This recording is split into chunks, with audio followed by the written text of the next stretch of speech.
नमस्कार, study web में एक बार फिर आपका स्वागत है। आपका दिन शुभ हो और मंगलमय हो।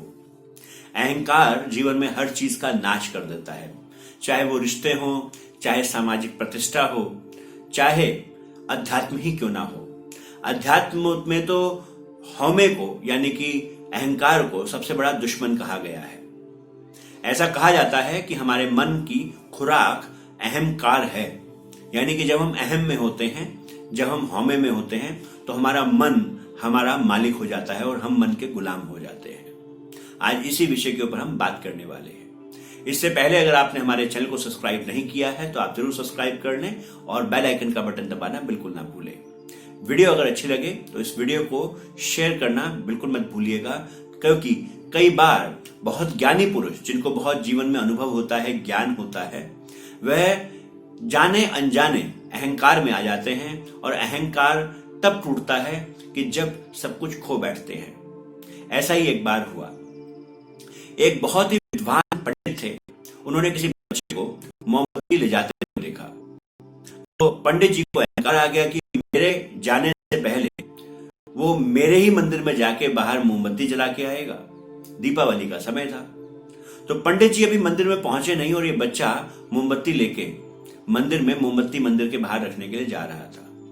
पंडित जी को अपने शास्त्रों का बहुत अहंकार था, बहुत यह विश्वास था कि अरे मैं तो बहुत बड़ा हूं, मैं भगवान का सबसे बड़ा भक्त हूं और मुझे सब कुछ मालूम है, मेरे से ज्यादा ज्ञानी कौन हो सकता है। कहते हैं ना कि बहुत किताबें पढ़ने से ज्ञान आ जाता है, पर ज्ञान के बाद जो स्पिरिचुअल ईगो यानी कि आध्यात्मिक अहंकार जो होता है वो बहुत ही विषकारी है। तो उन्होंने उस बच्चे को बोला, इधर आओ, मेरे पास आओ। तो बच्चा पंडित जी के पास गया, बोले कि ये मोमबत्ती किसने जलाई है? बोला जी मैंने जलाई है। बोले तुम कौन? तुमने जलाई है? बोले हाँ मैंने जलाई है। अरे बेटा, मंदिर में तुम मोमबत्ती लेके जाते हो, मेरे जाने का इंतजार तो करते मंदिर में कि मैं मंदिर पहुंच जाऊं, उसके बाद तुम मोमबत्ती जला के आते। तो उस बच्चे ने बोला कि पंडित जी आप हो या ना हो, परमात्मा तो वहां पे मौजूद है। ये बात पंडित जी को चुभ गई। जब पंडित जी को ये बात चुभ गई तो पंडित जी ने बोला, अच्छा मेरे सवाल का उत्तर दे सकते हो? बच्चे ने बोला जी बताइए। तो बच्चे से पूछा कि ये जो तुमने मोमबत्ती जलाई वो अग्नि कहां से आई? तुम्हारे सामने जली होगी ना, तो ये जो जब तुमने माचिस जलाई तो माचिस जलाने के समय वो अग्नि कहां से प्रकट हुई, वो मोमबत्ती में कहां से आई? क्योंकि पहले तो मोमबत्ती बुझी हुई थी, तो उसका स्रोत क्या था? कौन सी जगह से वो अग्नि, वो प्रकाश आया था? मुझे उसका स्रोत बताओ।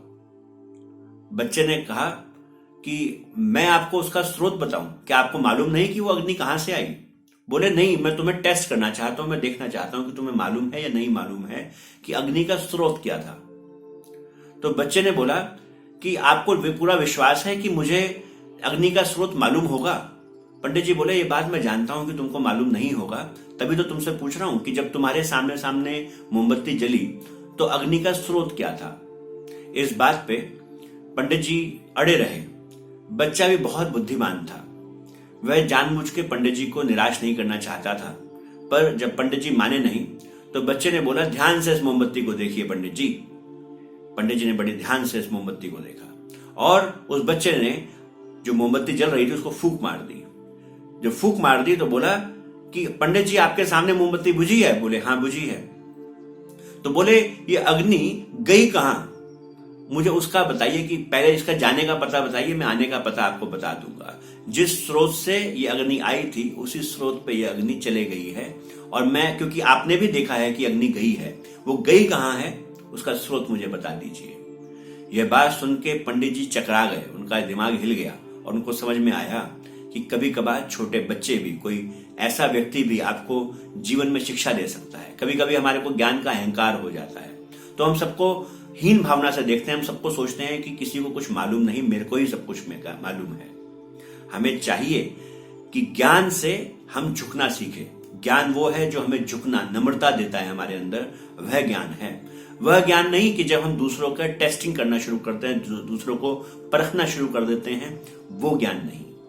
हमें चाहिए कि ज्ञान जैसे जैसे जीवन में आए वैसे वैसे इस बात पे जरूर नजर रखें कि अहंकार न पनप जाए, नम्रता बनी रहे। आज के लिए इतना ही। कल मिलेंगे आपसे एक बार फिर एक नया विचार, एक नई साखी लेके। आज के लिए नमस्कार।